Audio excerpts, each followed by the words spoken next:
Hello, I'm Laura Allmond.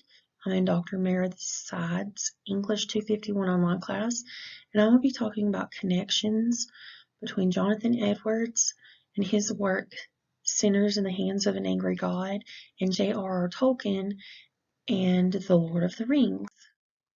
Jonathan Edwards was born on October 5th, 1703, East Windsor, Connecticut.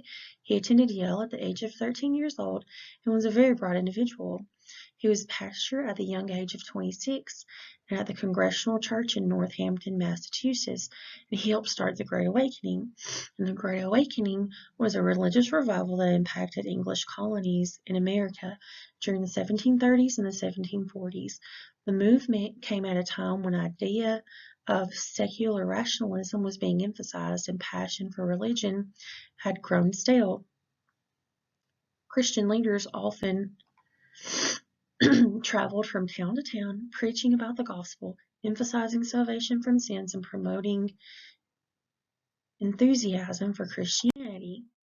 Preaching to the Puritans, Edwards preached the sermon, Sinners in the Hands of an Angry God. His message was, God is angry, and sinners need a mediator and a judge. Edwards is trying to strike fear in the parishioners to repent and ask for forgiveness for their sins. Edwards intends to scare his audience and focuses on God's power and wrath to punish the sinner. Edwards portrays God as being angry and vengeful. However, you may have reformed your life in many things and may have had religious affections and may keep up a form of religion in your families and closets and in the house of God. It is nothing but his mere pleasure that keeps you from being this moment swallowed up in everlasting destruction. In coming to America, the Puritans felt the Church of England was beyond reform, and it was too closely related to Catholic religion. Therefore, they came to America to escape the prosecution from the church leaders and by the king. England was in religious turmoil in the early 17th century.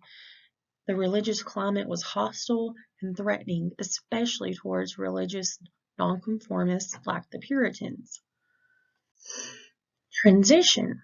A good example of Puritan religious thought being used in modern day piece of literature would be the use of religious thought put into the trilogy of The Lord of the Rings by J.R.R. Tolkien. A little bit about J.R.R. Tolkien is he was also known as John Ronald Reuel Tolkien. He was born on January 3rd, 1892. He attended King Edward's School in Birmingham and Exeter College, Oxford.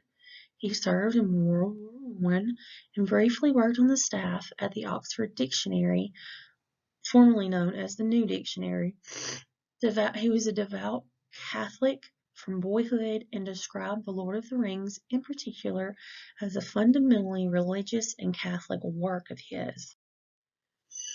Both Edwards and Tolkien use visual imagery in their texts to get their point across that good is better than suffering the consequences of evil. Sinners in the Hands of an Angry God, Edwards tried to prove to his parishioners through his visual descriptions of hell in his sermon that it was better to do good than to go to heaven rather than to go to the depths of hell. The Lord of the Rings book depicts a major conflict.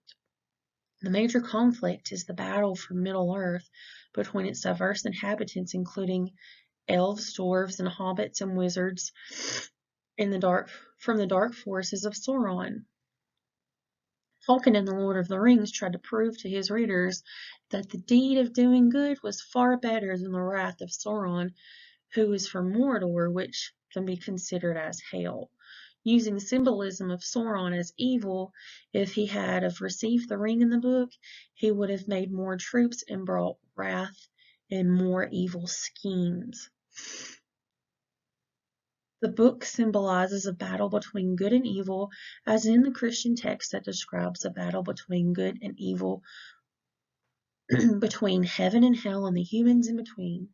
The ring itself symbolizes Alpha Omega, no beginning and no end, which represents A, love for his children, B, Jesus' never-ending sacrifice, and C, eternity. If you're a Christian, that is what your reward is, never-ending life in heaven. Both Edwards and Tolkien's use of visual imagery in good versus evil is to persuade the listener to want to be good and do good, or suffer the consequences of hell or Sauron, who symbolizes evil. This is the works cited page.